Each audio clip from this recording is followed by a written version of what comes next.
ये सब देखने के बाद तो मैं यही कहूँगी कि अगर अभी भी नहीं जागे तो कभी भी नहीं जाग पाएंगे। और एक दिन ऐसा आएगा कि जैसा वहाँ पे बच्चों को गुमराह किया गया वैसे ही हर जगह पे गुमराह किया जाएगा। तो आज ही जाग जाओ, आज से ही ये आदत जो है अपने घर में बना लो, वरना बहुत देर हो जाएगी, बहुत ज़्यादा देर हो जाएगी और फिर पछताने के अलावा कुछ भी नहीं बचेगा। हेलो एवरीवन, कैसे हैं आप सब। तो उम्मीद करती हूँ कि आप सभी बहुत अच्छे से होंगे और मैं भी ठीक हूँ। स्वागत करती हूँ आप सभी का आपके अपने YouTube channel Meena Kanwar Himachali special पे।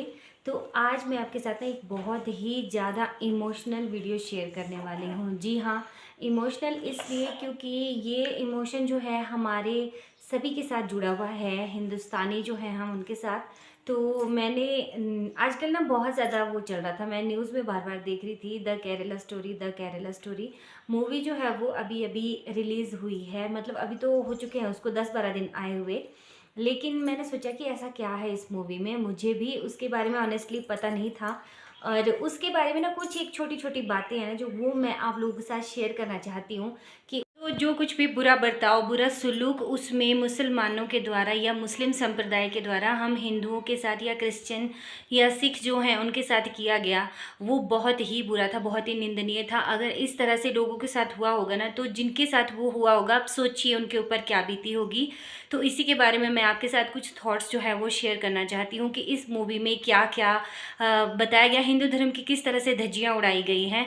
तो वो सारी बातें तो कुछ हद तक इसके लिए ना हम लोग भी कसूरवार हैं, कैसे हैं, तो वो मैं आपके साथ शेयर करने वाली हूँ। अपनी छोटे छोटे से थॉट्स जो हैं मेरे, वो मैं आपके साथ शेयर करूँगी। तो प्लीज़ वीडियो को पूरा देखिएगा और चैनल पे जो कोई भी फर्स्ट टाइम विजिट करे हैं प्लीज़ चैनल को सब्सक्राइब कीजिएगा।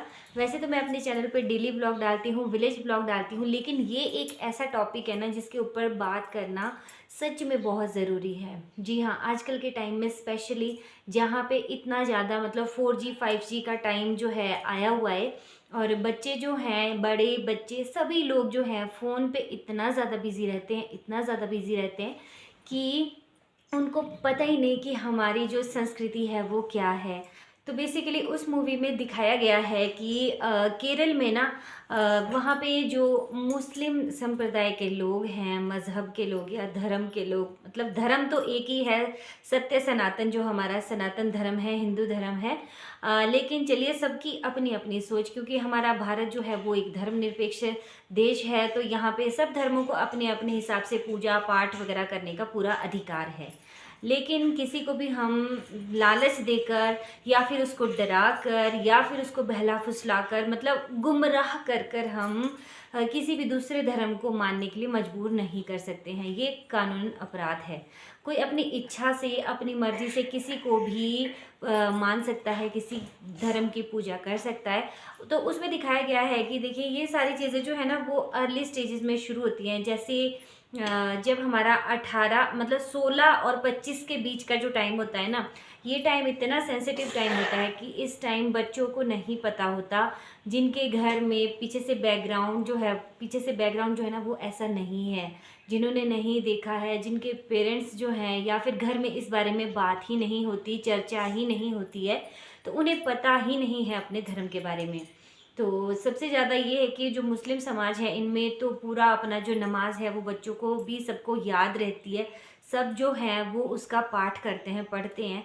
लेकिन हमारे अगर देखा जाए हिंदुओं में तो बहुत कम घर ऐसे होंगे जहाँ पे कि रामायण, महाभारत, गीता का पाठ किया जाता होगा, नित्य पाठ होता होगा, बहुत कम है। तो बच्चों में इसके बारे में नॉलेज जो है वो बहुत ही कम है। तो कहीं ना कहीं हम भी कसूरवार हैं इसमें, क्योंकि हम सीख ही नहीं रहे और हम अपने बच्चों को नहीं सिखा रहे, नहीं बता रहे कि हमारे धर्म में क्या है, कैसे। इस तरह से मजाक उड़ाया गया है ना भगवान का कि जो वो मतलब वो तो कैरेक्टर जो है उनको वहाँ पे वो काल्पनिक तौर पे पेश किए गए थे ना, मतलब उन्होंने जिस हिसाब से बताया कि आपके जो देवता हैं एक, वो अपनी पत्नी की जो डेड बॉडी है उसको लेके सारे में घूमते, मतलब किस तरह से मजाक बनाया गया है हमारे हिंदू धर्म का, देवी देवताओं का, कि इतने सारे देवी देवता को पूजते हैं।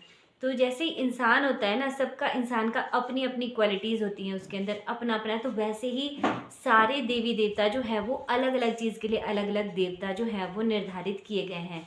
जैसे हमारे देश है ना, जो उसको चलाने के लिए एक सरकार है पर्टिकुलर, उसका एक प्रधानमंत्री है, उसके बाद और बहुत सारे मंत्री हैं, ठीक है। तो कोई रेल मंत्री है, कोई शिक्षा मंत्री है, कोई रक्षा विभाग में है, तो इस तरह से अलग अलग डिपार्टमेंट जो है वो दिया गया है। वैसे ही भगवान ने भी सृष्टि को चलाने के लिए अलग अलग डिपार्टमेंट जो है वो अलग अलग देवी देवताओं को दे के रखा है। तो वो बात हमारे बच्चे तब सीखेंगे अगर हम उन्हें वो सिखाएंगे, अगर हम वो खुद पढ़ेंगे। कहीं ना कहीं मुझे भी लगा, वैसे तो मैं अपने बच्चों को बताती रहती हूँ ये बातें, लेकिन हमारे बच्चे क्या है ना, आजकल में फ़ोन जो है उसके उसके प्रति ज़्यादा अट्रैक्ट हो रहे हैं। और हमारी जो मतलब पुराने टाइम से चलती आ रही है, जिसे हमने अपने मम्मी पापा से बहुत सुनी है, रामायण की कहानी सुनी है, महाभारत की कहानी के तौर पे वो सुना हुआ है, तो उससे बच्चे कुछ ना कुछ शिक्षा लेते हैं। आजकल के टाइम में बच्चे जो है वो, उनको पता ही नहीं है रामायण क्या है, उनको पता ही नहीं है महाभारत क्या है। मतलब हाँ, कहीं ना कहीं हम खुद कसूरवार हैं। तो मुझे लगता है कि हम ज़्यादातर हमारा ये हो गया है ना कि हमें कॉन्वेंट स्कूल में पढ़ाना है, बच्चों को इंग्लिश मीडियम में पढ़ाना है। लेकिन ये है कि वहाँ पे भी हिंदी स्कूलों में भी नहीं है। एटलीस्ट गायत्री मंत्र और जो मॉर्निंग प्रेयर होती है वो तो स्कूल में सिखाया जाना ही चाहिए, चाहे वो सरकारी स्कूल हो, चाहे वो हिंदी मीडियम हो, चाहे इंग्लिश मीडियम हो। और बच्चों को कम से कम हनुमान चालीसा का पाठ जो है वो ज़रूर कराया जाए, जो छोटी छोटी चीज़ें हैं। बाकी बहुत बड़ी चीज़ें जो है वो तो नहीं सीख सकते।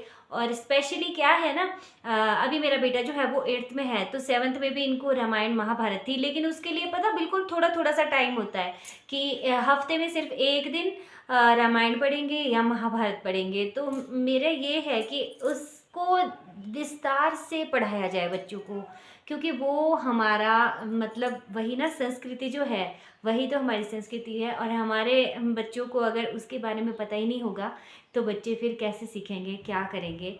तो हमने जब 7th में रामायण पढ़ी थी ना, तो मुझे पूरी रामायण खुद आती थी, क्योंकि मम्मी पापा उनसे हमने सुनी हुई थी।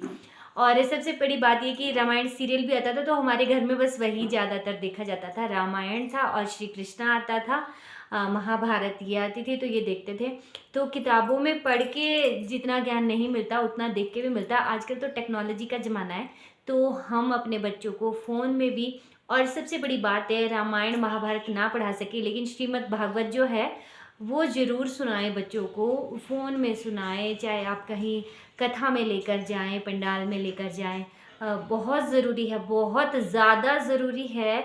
नहीं तो जैसा वहाँ पे बच्चों को गुमराह किया गया ना, वैसे हर एक बच्चा गुमराह जो है वो किया जा सकता है। क्योंकि अभी ये बिल्कुल कच्चे घड़े की तरह होता है, जैसा इनका दिमाग में गढ़ देंगे ना वैसा ही ये लोग सोचें।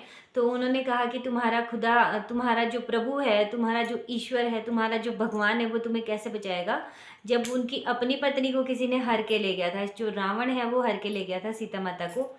तो उन्हें क्या पता कि जो भगवान की लीलाएं हैं ना, तो वो तो खुद मतलब भगवान भी नहीं समझ सके हैं, तो हम कहाँ समझ पाएंगे। तो होता ही है ना कि प्रभु की लीला प्रभु जाने। और ये सारी लीलाएं जो है ये मानवता के लिए, मानव को शिक्षा देने के लिए, लोगों को बताने के लिए कि आपके साथ कभी कुछ इस तरह से हो तो आप वहाँ से शिक्षा जो है वो ले सकते हैं। तो वैसे ही जो ये मूवी है, इससे हमें ओवरऑल इसमें बहुत अच्छी तरीके से ये बताया गया है कि किस तरीके से गुमराह किया जाता है और हमें इससे क्या शिक्षा लेनी है। तो जितने भी हिंदू हैं उनसे मैं यही कहना चाहूँगी कि इस मूवी से ये शिक्षा लें कि अपने बच्चों को जो बेसिक हमारा ज्ञान है, संस्कृति है, हमारा धर्म है, वो ज़रूर बताएं, थोड़ा थोड़ा ज़रूर बताएं, कहानी के माध्यम से, किसी भी चीज़ के माध्यम से। नहीं तो बच्चों को गुमराह होते ना समय नहीं लगेगा। जी हाँ, आज से मैंने सोचा है कि मैं ज़रूर, वैसे तो बच्चे हमारे थोड़ा बहुत करते ही हैं, देखते ही हैं, हम भी देखते हैं तो वो भी देख लेते हैं, लेकिन इतना ज़्यादा विस्तार से उन्हें भी नहीं पता है।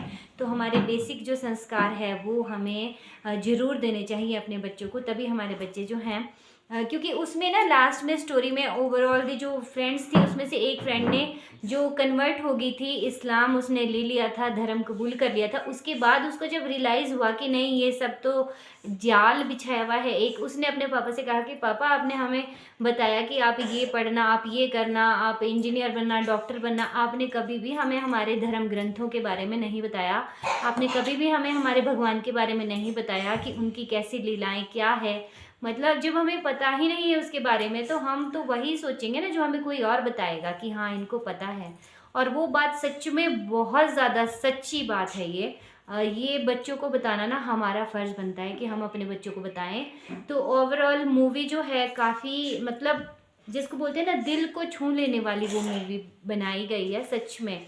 और जिनके साथ तो वो घटित हुआ होगा ना, हम कल्पना भी नहीं कर सकते कि उनको कितना ज़्यादा दुख हुआ होगा, बहुत ही ज़्यादा तकलीफ़ हुई होगी।